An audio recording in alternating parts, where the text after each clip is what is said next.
Alors bonjour et bienvenue dans cette vidéo. Aujourd'hui la question est, un thérapeute doit-il se faire payer? Alors c'est un débat houleux que je peux avoir de temps en temps, enfin de moins en moins houleux parce que j'essaye de mettre au loin ce genre d'échange très étonnant.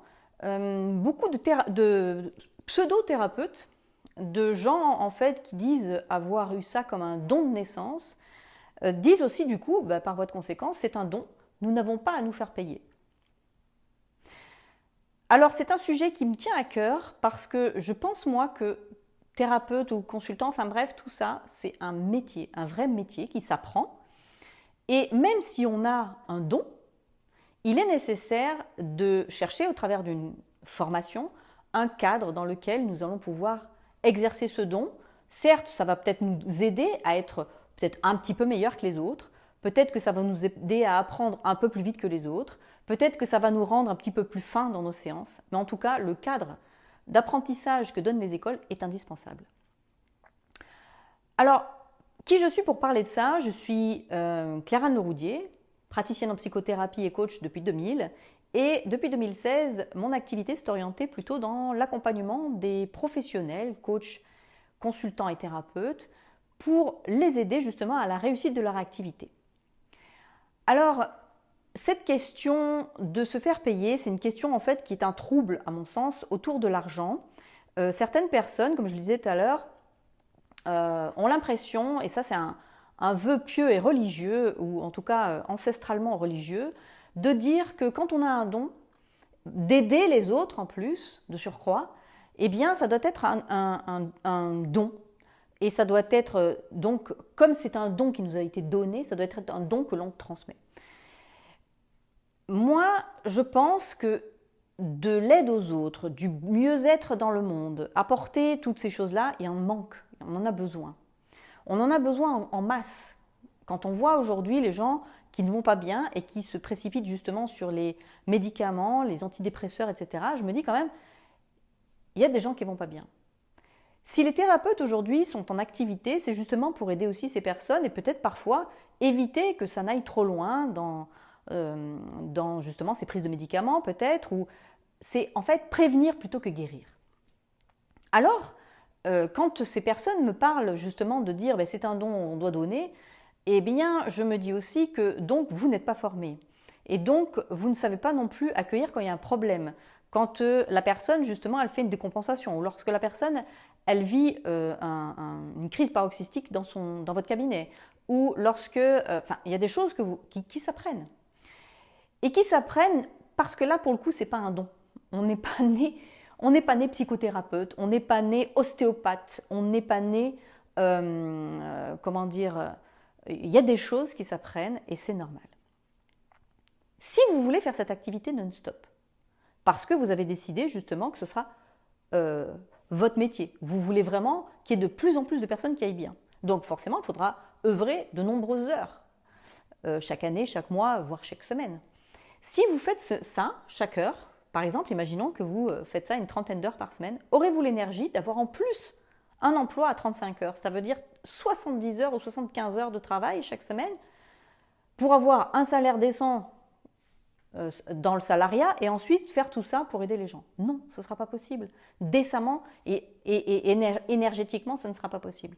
Donc si vous voulez vraiment vivre de cette activité, c'est-à-dire faire que ce soit vos 35 heures à vous, bien, va bien falloir quand même que vous payiez votre loyer, que vous payiez aussi vos charges, que vous payiez aussi la scolarité de vos enfants, puis la voiture et l'essence qu'il faut mettre dedans, votre téléphone, l'électricité, votre nourriture, etc., etc. Je ne vois pas comment, en fait, les gens qui disent qu'ils veulent que toutes ces choses-là soient du don, comment peuvent-ils imaginer leur vie avec ça? Et moi, ça me fait penser à une chose, c'est que, effectivement, les premiers thérapeutes, alors de façon très ancestrale là pour le coup, on peut parler il y a 2000 ans, les premiers thérapeutes étaient en fait des prêtres. Et c'est pour ça que je disais qu'il y a un complexe religieux là-dedans. Il y avait des prêtres qui effectivement avaient cette fonction-là. Et ils vivaient non pas de l'argent, on va dire, d'un salaire ou d'une rémunération à chaque heure passée, mais ils vivaient des dons qu'on leur faisait en retour. Et ils vivaient très modestement parce que ça faisait partie des vœux qu'ils avaient pris. Ils avaient pris en tant que prêtres des vœux de chasteté, pauvreté, etc. Est-ce que tous les thérapeutes aujourd'hui devraient se prendre pour des curés ou pour des prêtres? Je ne le crois pas. Je crois qu'il y a un danger justement en plus parce que lorsqu'on est religieux, on est connecté directement à Dieu, donc on a l'impression qu'on est au-dessus des autres quelque part.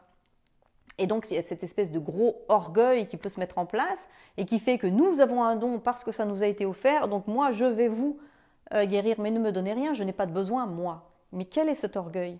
Tout le monde a des besoins, me semble-t-il, et aussi le fait de mettre les gens de cette manière un petit peu au deuxième étage en dessous Dieu, je trouve ça un petit peu gênant.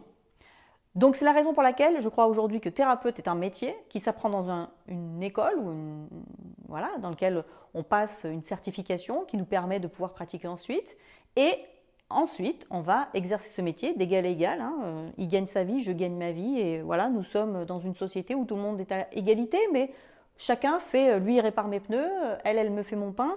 Là, je vais chercher mes fruits et moi, je donne un service. De la thérapie, mais c'est un service. Et tout le monde est à égalité et à un moment donné, chacun va chercher chez l'autre ce dont il a besoin et paye pour ça. Et c'est cette justesse et cette justice, quelque part, qui me paraît normale. C'est la raison pour laquelle je reste persuadée que oui, un thérapeute doit se faire payer. Et puis, il y a une deuxième raison, qui est toute simple, c'est que les honoraires que le client donne au thérapeute font partie du cadre à respecter. Pourquoi ? Parce que lorsque vous avez justement payé votre séance, vous ne devez plus rien à la personne et le fait que vous soyez venu pour quelque part vous offrir cette séance fait que vous entrez dans un cadre dans lequel il y a un service qui a été prédéfini, dont vous connaissez les règles et vous savez que lorsque vous avez payé, c'est la manière d'entrer dans le cadre de cette thérapie qui est représenté, je le dis dans une autre vidéo quand je parle du cadre thérapeutique, eh bien, qui est représenté effectivement par les règles que ce métier dans lequel nous nous sommes formés nous donne, la déontologie, qui est représenté aussi par les murs, les locaux, les 4 murs dans lesquels cette thérapie va avoir lieu, qui est représenté par les honoraires payés par le client pour enlever toute dette et toute supériorité de générosité, et pour aussi faire en sorte que, dans le cadre, faire en sorte que ce lieu-là soit un lieu préservé, dans lequel la personne rentre et vit une expérience singulière, bien différente de ce qui se passe à l'extérieur, dans le reste de sa vie, très particulière, et en fait, tout est là pour que sa thérapie se passe correctement. Sans influence extérieure, sans l'ego qui s'en mêle, je suis supérieur, je ne paye pas, Dieu m'a donné un don, je te l'offre. Sans tout ça, c'est d'égal à égal, un cadre réservé et un moment, un instant privilégié dans lequel quelque chose va se passer. Donc voilà toutes les raisons pour lesquelles il me semble qu'un thérapeute doit absolument se faire payer et doit se professionnaliser. Et c'est la raison pour laquelle cette vidéo me tenait particulièrement à cœur.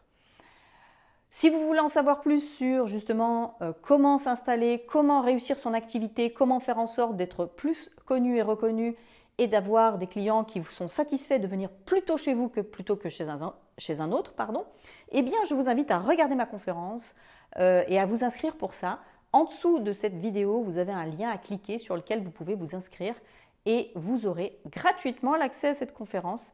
Et d'ici là, en tout cas, je vous dis à très bientôt et bonne continuation dans vos démarches pour réussir.